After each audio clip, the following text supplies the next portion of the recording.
right? I want to know more about your experiences because you started with there is already so much content available, and why should I write?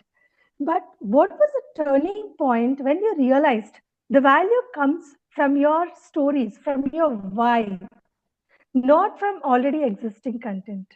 So, what was the turning point? Yeah.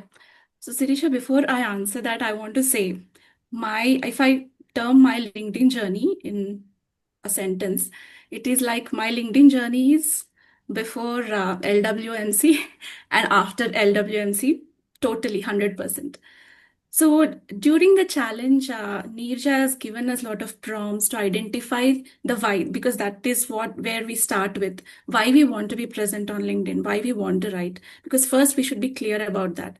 And also, we learned about how storytelling helps us to engage the audience with the content, what we want to present. All this was great, but I was stuck with finding my why. Even after a week into the challenge, I was literally sitting with my why. I couldn't figure out what it was. And I felt overwhelming. And even I conveyed this to Nirja. Then I realized the more I was struggling with finding my why, it means that I have stepped out of my comfort zone. That became a moment for me. It means I'm no more in my comfort zone and shifting my gear to something big. And Nirja used to say, why is not something that you search outside or you find it newly.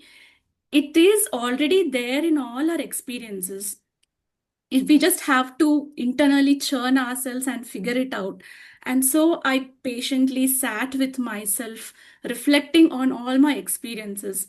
And that turning point was when I started figuring out my why. I won't say it is 100% achieved or accomplished for anyone because the journey continues.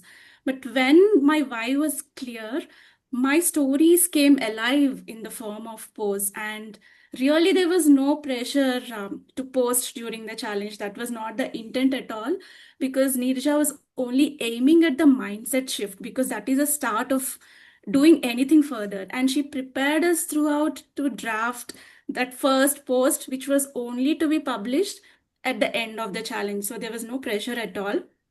And during this process, I started journaling my stories. I even remember one day I was cooking in the kitchen and suddenly it flashed into my mind the lessons my mom taught indirectly about her kitchen management. And that became a post about leadership.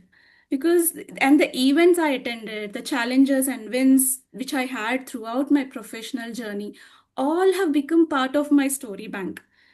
I believe that stories are about uniqueness, and that helped me to present my views on technology leadership, because I think the leadership lessons may be the same for all mostly, but how you have lived them makes all the difference when you want to show it.